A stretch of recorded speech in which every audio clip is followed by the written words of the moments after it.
N के Singh sir के पास जा रहा हूँ, क्योंकि एन के सिंह सर, आप चुनाव आयोग का बेहतरीन विश्लेषण इस मायने भी कर सकते हैं, क्योंकि एक पूरे दशकों तक आपने चुनाव आयोग को बहुत करीब से देखा है। मुझे याद है कि वो सेशन वाला दौर, उसमें आपके लेख मैंने पढ़े थे, उसके बाद आपके लेख पढ़े थे। क्यों मजबूरी हो गई कि लोगों का भरोसा इस हद तक कम क्यों हो गया? क्या भरोसा दोबारा कायम हो पाएगा सिंह सर? बनाने की प्रक्रिया आज की नहीं है। ये सत्ता का एक स्वरूप होता है जिसमें कि हमेशा सत्ता कोशिश करती है। 1989 में राजीव गांधी को लगा कि Peri Shastri chief election commissioner, और उस जमाने में एक ही होता था चीफ इलेक्शन कमिश्नर, बाकी कोई नहीं होता था।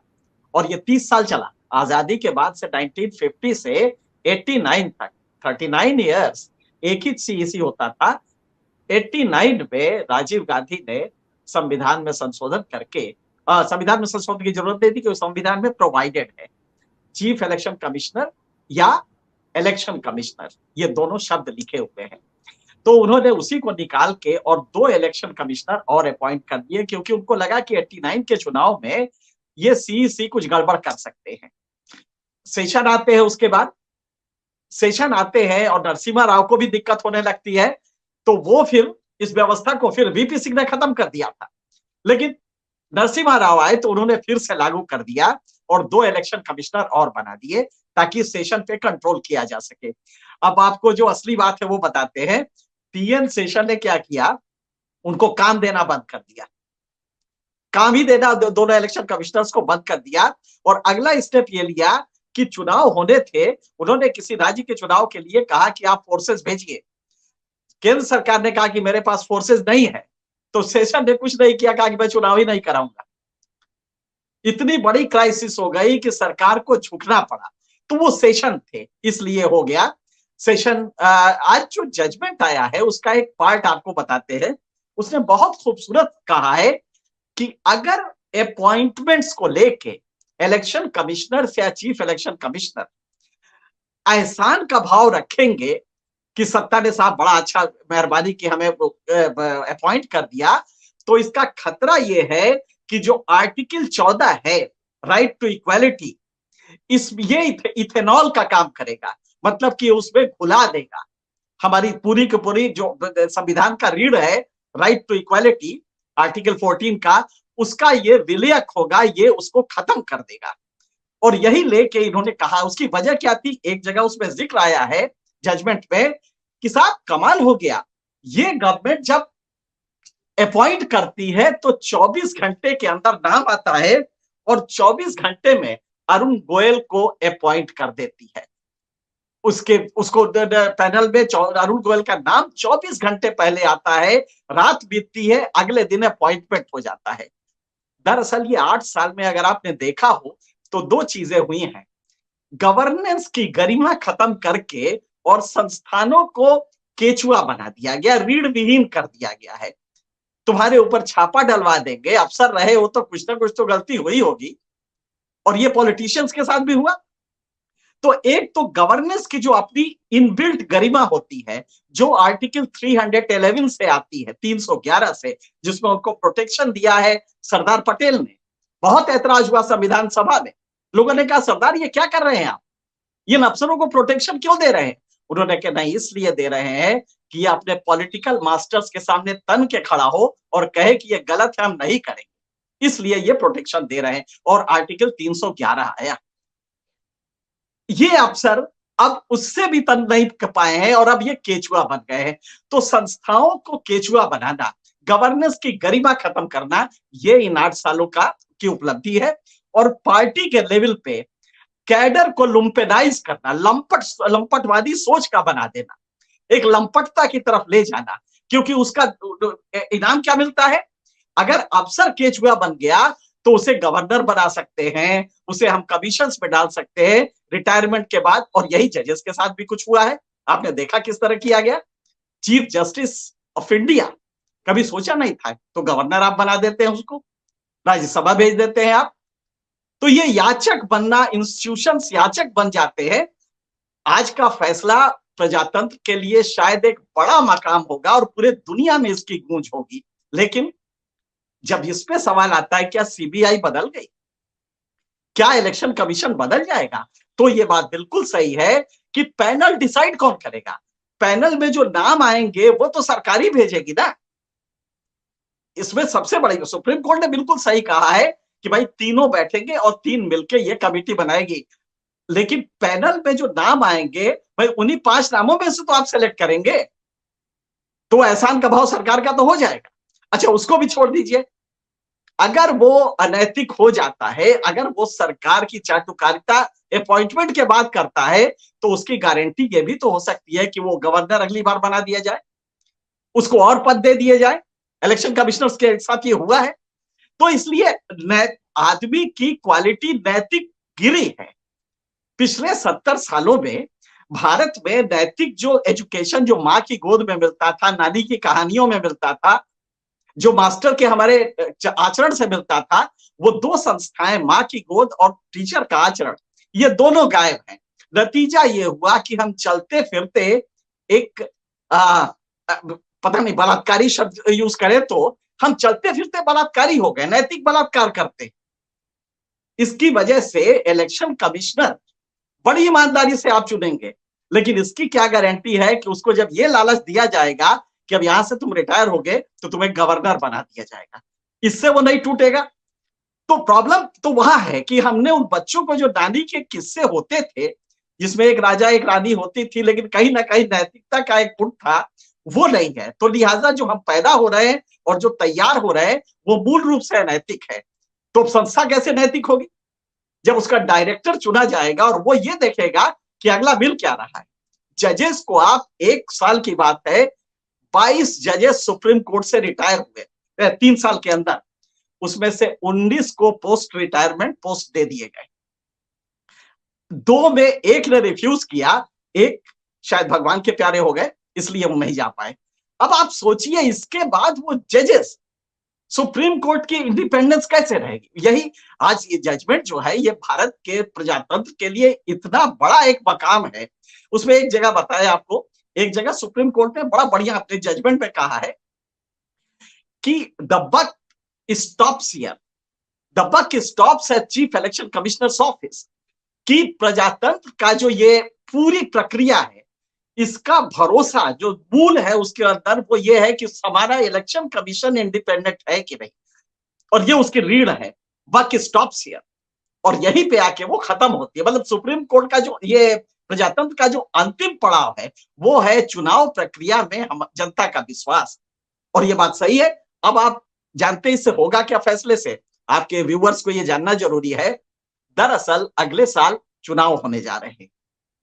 इस चुनाव के 1 हफ्ते पहले, यानी 14 फरवरी को, बाई चांस वो वैलेंटाइन डे भी होता है, 14 फरवरी को एक इलेक्शन कमिश्नर रिटायर हो रहे हैं, उसकी जगह अपॉइंटमेंट होना है।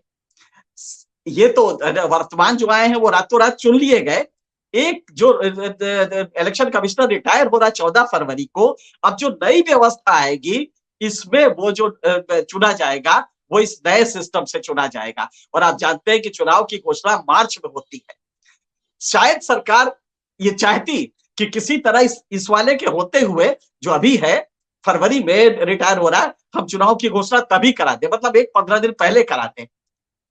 इस जजमेंट से उसको डर लगेगा कि नहीं अब नहीं करें क्योंकि सुप्रीम कोर्ट हमें खा जाएगा। क्योंकि खतरा ये है, ये डर था सुप्रीम कोर्ट को कि 14 फरवरी को रिटायर होने जा रहे हैं, इसके पहले ही हम डेट से अनाउंस करा लें और जो करना हो इनके रहते करा लें। तो अब ये नई व्यवस्था में चुना जाएगा। पहला तो ये है। दूसरा, जो जजमेंट का पार्ट अगर आप देखें, तबीयत खुश हो जा रही है उस जजमेंट को पढ़ने के बाद। उसमें कहा गया है, शर्म आती है हमें, 70 साल का ये पॉलिटिकल डिस्पेंसेशन और कॉन्स्टिट्यूशन मेकर्स ने ये सुनिश्चित किया कि ये व्यवस्था सरकार के पास न रहे, सरकार इलेक्शन कमिश्नर ना अपॉइंट करे। लिहाजा उसने संविधान में आर्टिकल 234(5) में स्पष्ट व्यवस्था की है, 234(2) में, कि संसद जब तक एक कानून नहीं बनाती है तब तक राष्ट्रपति इनकी नियुक्ति करेंगे, मतलब सरकार नियुक्ति करेगी। अब संसद 70 साल से चल रहा है, एक बार भी ऐसा कोई नहीं प्रयास हुआ, सिंसियर प्रयास, कि संसद ये बिल बनाए कि नहीं, हम इलेक्शन कमिश्नर को कैसे इंडिपेंडेंट रखें, उनके चुनाव की प्रक्रिया क्या होगी, उनको निकाले जाने की प्रक्रिया क्या होगी।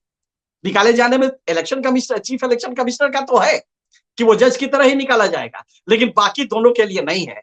तो आज सुप्रीम कोर्ट ने यही कहा कि भाई मुझे मजबूर कर रहे हैं आप लॉ बनाने के लिए, ये जजमेंट पास करने के लिए आपने मुझे मजबूर किया है, क्योंकि 70 साल वहां जो जो पॉलिटिकल पार्टी सत्ता में रही, किसी ने भी नहीं सोचा कि ये उसका दायित्व है कि इलेक्शन कमिश्नर्स के चुनाव नियुक्ति के लिए एक प्रॉपर कानून बनाए, इलेक्शन इस संस्था के लिए एक प्रॉपर कानून बनाए। तो ये सबसे बड़ी बात है कि आज किसी ने कमेंट किया, कोई मेरे ख्याल से प्रो भाजपा जो स्कॉलर्स होते हैं, जो पहले के अफसर, उनमें एक का कमेंट है कि वाह साहब, ये तो सुप्रीम कोर्ट खुद ही कानून भी बना देता है, इसका काम है कानून परिभाषित करना, लेकिन ये तो अब कानून बनाने लगा, ये काम तो पार्लियामेंट का है। उनसे अगर कोई पूछे कि भैया 70 साल कहां था पार्लियामेंट, इस पार्लियामेंट से कॉन्स्टिट्यूशन मेकर्स ने अपेक्षा की थी ना कि आप कानून बना दीजिए। तो 70 साल आपने सिर्फ इसलिए नहीं बनाया कि यार बनाने पे हमारे सिकंजे से ही निकल जाएगा, हमारे कब्जे से इलेक्शन कमिश्नर निकल जाएगा, लिहाजा इसको ऐसे ही रहने दो, हम ही अपॉइंट करते रहेंगे। ये इसके पीछे राज था। आज मजबूर होकर सुप्रीम कोर्ट को यह फैसला देना पड़ा, और तब भी इस फैसले में भी लिखा है कि ये हमारा फैसला तब तक लागू रहेगा जब तक पार्लियामेंट इस संबंध में कानून नहीं बना देता। अब आपके पास है जिम्मा, आप बना दीजिए कानून, हाँ, लेकिन शर्त ये है कि इंडिपेंडेंस चुनाव आयोग का जैसे ही खत्म होगा तो वो हमारे जो डॉक्ट्रिन ऑफ बेसिक स्ट्रक्चर है उसको वो बाधित ना करे। सुप्रीम कोर्ट ये भी देखेगा कि आप ये अंगूठे के नीचे तो नहीं रखना चाहते इस संस्था को, कम से कम एक संस्था तो बचा लीजिए। आपने सबको अंगूठे के नीचे रखा, सबको केचुआ बना दिया, सामाजिक स्तर पर आपने पार्टी लुम्पेनाइज्ड कैडर स्ट्रक्चर बना दिया, एक लंपटवादी सोच का कैडर आपका आने लगा जो कहीं पे दाढ़ी नोच देगा किसी की। आप सोचिए कि बुक फेयर ऐसी जगह पे जहां हम लोग जाते हैं तो एक पवित्रता का भाव होता है कि हम किताब के लिए इंटेलेक्चुअल्स लोग आए होंगे, वहां पे लंपटवादी सोच के लोग पहुंच के कोई अपनी बाइबल बेच रहा है, फ्री बेच रहा है। अरे भारत की संस्कृति में है फ्री ज्ञान देना, हम इसी के लिए जाने जाते हैं। तो अगर अपना मुफ्त का बाइबल दे रहा है तो भैया तुम भी अपनी गीता मुफ्त की दो ना, किसी ने मना किया, और मुफ्त में दी जाती है। आप देखें तो एक संगठन है जो चौराहों पे, और आपकी गाड़ी जब चौराहे पे रुकती है तो आते हैं, अंग्रेज होते हैं मोस्टली उसमें से, और वो गीता आपको पकड़ाते हैं। सिर्फ 100 रुपए में गीता मिलती है जिसकी वास्तविक कीमत 800-900 रुपए होगी, तो देते, वहां आपको ऐतराज नहीं है। लेकिन बाइबल मिल रही है मुफ्त, तो आपके कुछ लंपट वहां जाएंगे और वो आग लगाएंगे, रैपेज करेंगे। तो ये पूरा जो स्ट्रक्चर है, ये सुप्रीम कोर्ट का जजमेंट दूरगामी परिणाम देगा। इससे पब्लिक भी सोचना शुरू करेगी कि आखिर ये हो क्या रहा है। उसमें जो कमेंट्स किए हैं वो बड़े, क्या होता है कि जजमेंट के दो भाग होते हैं। एक होता है प्रमुख भाग जो ऑपरेटिव पोर्शन होता है, जिसको हम कहते हैं रेशियो डेसिडेंडी। ये रेशियो का पार्ट तो सिर्फ ये है कि ये तीनों चीजें करिएगा, लेकिन कोर्ट ने एक और राय दी है, और वो जो जजमेंट है, आप जानते हैं कि 5 मेंबर का कॉन्स्टिट्यूशन बेंच है जिसके में फोर्स ऑफ लॉ होता है, उसमें से 5 ने यूनानिमस डिसीजन दिया है इसके लिए। लेकिन एक जो जजमेंट कॉन्क्रीट जजमेंट है, लेकिन अलग सेपरेट लिखा है जस्टिस रस्तोगी ने, उसमें एक बड़ी बढ़िया बात कही है और कहा है कि देखिए ये सब तो ठीक है, हमारी राय ये है कि ये जो इलेक्शन कमिश्नर है, इलेक्शन कमीशन है, इसका अपना सेक्रेटेरिएट होना चाहिए और उसका पैसा कंसोलिडेटेड फंड से आना चाहिए, ये उसका सजेशन है। अब ऑडिटर, जो दूसरा पार्ट जजमेंट का होता है, उसको कहते हैं ऑडिटर डिक्टा, जो कि कोर्ट इस फैसले पे क्यों पहुंचा इसके कारण बताता है, इसके वजूहात बताता है। और आप ताज्जुब करेंगे अगर आप उसको पढ़ लें तो वो सरकार पे इतना बड़ा तमाचा है, मतलब देख के लग रहा कि कोई शर्मो हया वाली सरकार हो तो अभी इस्तीफा दे दे, on the grounds of morality. जिस तरह का उसमें यूज किया गया है, जिस तरह के एक्सप्रेशंस दिए गए हैं कि भाई ये बताइए, रातों रात आपने इलेक्शन कमिश्नर चुन लिया, रात में पता कर लिया कि ये बहुत अच्छा है, बाकी 4 नालायक है, तो आपने ये किया कैसे होगा। और उसी तरह से कहा है कि डेमोक्रेसी को, अगर ये जो इलेक्शन कमिश्नर्स होंगे और ये एहसान मानेंगे कि सरकार माई बाप ने हमें चुन लिया है, और रामलाल को नहीं चुना, श्यामलाल को भी छोड़ दिया और हमें चुन लिया, तो आप सोचिए कि उसके बाद वो जो चीजें करेगा वो प्रजातंत्र के में विश्वास ही खत्म कर देगा, ये खत्म कर देगा प्रजातंत्र के जनता के विश्वास को। तो मुझे लगता है इस जजमेंट को जब इस नजर से देखेंगे आप, तो ये अपने आप में अद्भुत, और इसके ऑडिटर को अगर आप पढ़ें तो ये उतना गहरा तमाचा है कि सरकार अभी 10-5 साल इस दर से उबर नहीं पाएगी। एनके सिंह जी, एक जो शब्द कहा शीता सर ने कि चंद्रचूड़ वाले चीफ जस्टिस वाला सुप्रीम कोर्ट, ये क्या आप तो इतने ज्ञानी है, इतना दुर्भाग्य नहीं है कि हम रंजन गोगोई वाला सुप्रीम कोर्ट, चंद्रचूड़ वाला सुप्रीम कोर्ट, अब सुप्रीम कोर्ट को भी चीफ जस्टिस के नाम से, उनके कद से, उनके फैसलों से, उनके व्यक्तित्व से नापने लगे हैं? चिंता की बात है शीतल जी, ऐसा समझदार पढ़ा लिखा आदमी जब ये चिंता करने लगता है कि ये वो वाला कोर्ट और वो वाला कोर्ट, मतलब कितना अविश्वास बढ़ गया है, और बढ़े भी क्यों ना। ये जो जजमेंट आया है, इस तरह के दोनों जजमेंट जो आज इस पे आया है और इसका टर्म्स ऑफ रेफरेंस देखे, अगर वो अडानी वाले केस में जो आया है जजमेंट, टर्म्स ऑफ रेफरेंस में सरकार के लिए दहशत पैदा करने वाला है। उसमें यह कहा गया है कि जो कमेटी बनेगी, जो बनी है, वो ये देखेगी कि भविष्य में ऐसी चीजें ना हो, इन्वेस्टर का इंटरेस्ट प्रोटेक्ट रहे। इसके एम्बिट में पूरा पास्ट आ जाएगा कि कैसी चीजें, ऐसी चीजें जो वर्ड यूज किया है, मैं वही देख रहा था बड़ी खूबसूरती से, उसका एम्बिट मतलब अनलिमिटेड कर दिया है, उसकी सीमा का विस्तार इतना बड़ा कर दिया है कि वो हर चीज जांचे कि अडानी ने क्या किया, किसके साथ किया, सरकार इसमें कहां गलत थी, इग्नोर क्या क्या किया गया। तो ये सुप्रीम कोर्ट की ताकत है। तो शीतल जी का विश्वास जो है और राय साहब का, वो बिल्कुल सही है। अब यहाँ पे हम एक दूसरी बात कहना चाहते हैं, एक तो आपके व्यूअर्स को बता दें, इसमें एक जजमेंट का एक पार्ट है, मुझे नहीं मालूम कि ऑपरेटिव पार्ट है या ऑडिटर में आता है, लेकिन शायद वो ऑडिटर में नहीं है। वो ये भी है कि अब बाकी जो 2 इलेक्शन कमिश्नर्स हैं, चीफ इलेक्शन कमिश्नर क्या है, असल में संविधान में उनके रिमूवल की व्यवस्था वैसी नहीं थी जो सीईसी की थी। सीईसी को तो जजेस की तरह हटाया जाता है, लेकिन इसमें इसने ये किया है कि दोनों जजेस, मुझे नहीं मालूम कि ऑपरेटिव पार्ट है या ये ऑडिटर है, लेकिन ये बात सही है कि उसने ये कहा है कि जजेस को भी रिमूवल की प्रक्रिया वही हो जो कि बाकी लोगों की, जो चीफ जस्टिस ऑफ सीईसी की होती है। ये उसमें एक पार्ट कहा गया है। अभी देखना है उसे कि ये ऑडिटर का पार्ट तो नहीं समझते हैं, क्योंकि अगर ये ऑपरेटिव पार्ट है तो ये बड़ा जजमेंट है कि अब जब भी चाहे आप, क्योंकि अभी तक कानून ये था कि जैसे ही सीईसी रिकमेंड करेगा उसको हटा दिया जाएगा, जो बाकी 2 हैं, तो इंडिपेंडेंस कहां रहेगी। तो इसी को बड़ा बढ़िया एक पुराने चीफ इलेक्शन कमिश्नर ने कहा, साहब वो तो अप्रेंटिसशिप की तरह रहता था, वो तो 2 साल इसी बात से डरता था कि अब हमको हटा तो नहीं देगा सीईसी। लिहाजा सीईसी का वर्चस्व कायम था, सरकार चाहती थी कि ये हमारे अंगूठे के नीचे रहे इलेक्शन कमीशन, इसलिए व्यवस्था की थी। अब जो आपने मौलिक सवाल था कि आदमी का, जर्मनी के एक चांसलर हुए हैं, बड़े मशहूर उनके कमेंट्स हुए हैं, तो उन्होंने एक बार कहा था, और वो आज दुनिया में प्रचलित है वो सेंटेंस, कि आदमी, भगवान ने आदमी को बना के एक बड़ा घटिया समझौता किया, अगर वो थोड़ा सा और इंटेलिजेंट बना देता इसको, तो ये अपने पर शासन करना सीख जाता, अपने को शासित करना सीख जाता, और अगर थोड़ा कम इंटेलिजेंट बनाया होता तो इसको गवर्न करना आसान होता। ये आदमी को कमबख्त ऐसा बना दिया कि न कम इंटेलिजेंट है न ज्यादा इंटेलिजेंट है, तो अपने को गवर्न नहीं कर पाता और गवर्न करना इसको बड़ा मुश्किल हो जाता है। तो ये इसकी प्रॉब्लम है।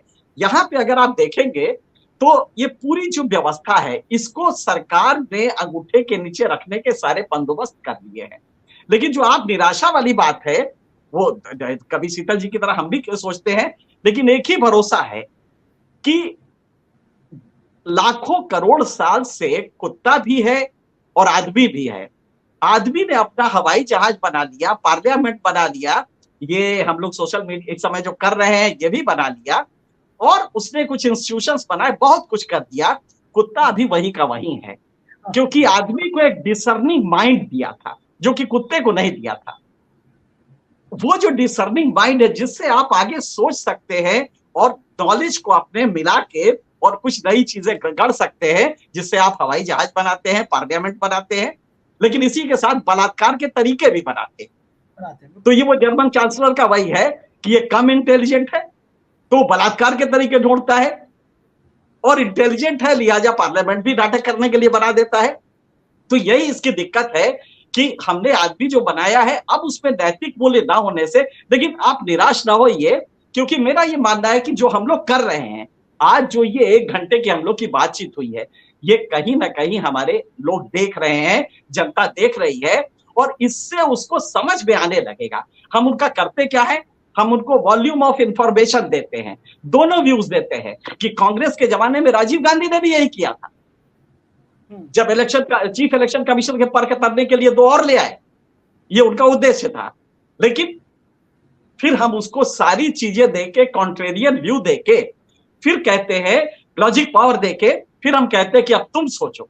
आज जो हम लोग ने किया है, ये हमने उनको इंफॉर्मेशन दे दी, कॉन्ट्रेरियन व्यू दे दिया, और लॉजिक पावर उनको दे दी कि ये तर्क ऐसे हो सकता है। क्योंकि लॉ कमीशन ने भी कहा था कि साहब, ये जो चुनाव की प्रक्रिया है, नियुक्ति की प्रक्रिया, इसके लिए कोई पैनल बनना चाहिए। ये लॉ कमीशन का रिपोर्ट है, 20th लॉ कमीशन का, एपी शाह के सदारत में जो हुआ था।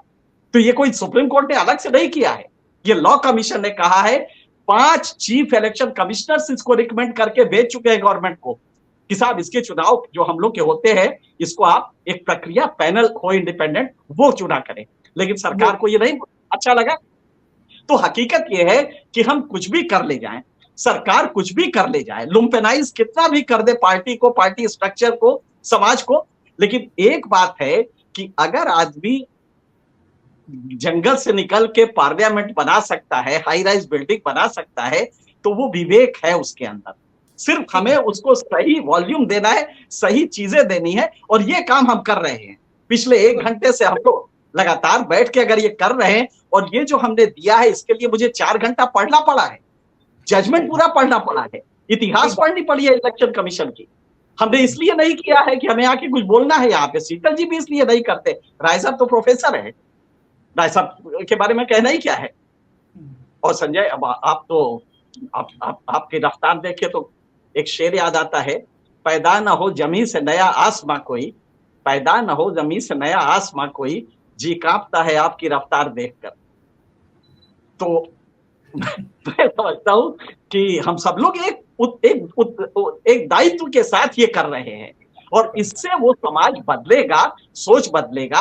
आज वो ग्रहण लगा हुआ है, लेकिन ये बादल छट जाएंगे, और तब आप देखेंगे कि ये समाज काफी तेजी से बदल रहा है, अचानक बदलेगा। बड़ा बढ़िया कार्ल मार्क्स का एक है, ये जो कॉन्शियसनेस होता है, कलेक्टिव कॉन्शियसनेस, इसमें गुणात्मक परिवर्तन अचानक आता है। जैसे फिजिक्स में कहा जाता है कि बॉइलिंग पॉइंट तक आते आते वो लिक्विड रहता है, लेकिन उससे एक भी ज्यादा ऊष्मा दी अगर उसको, पानी को, तो वो भाप में कन्वर्ट हो जाता है। ये अचानक गैसियस स्टेट में 100 डिग्री पे आ जाता है। लगभग यही हमारी कलेक्टिव कॉन्शियसनेस के साथ है, सामूहिक चेतना अचानक बदलती है। तो हम लोग कोशिश करते रहे, बदलेगी, हमारा दायित्व है। देखते हैं कितना टाइम लगता है।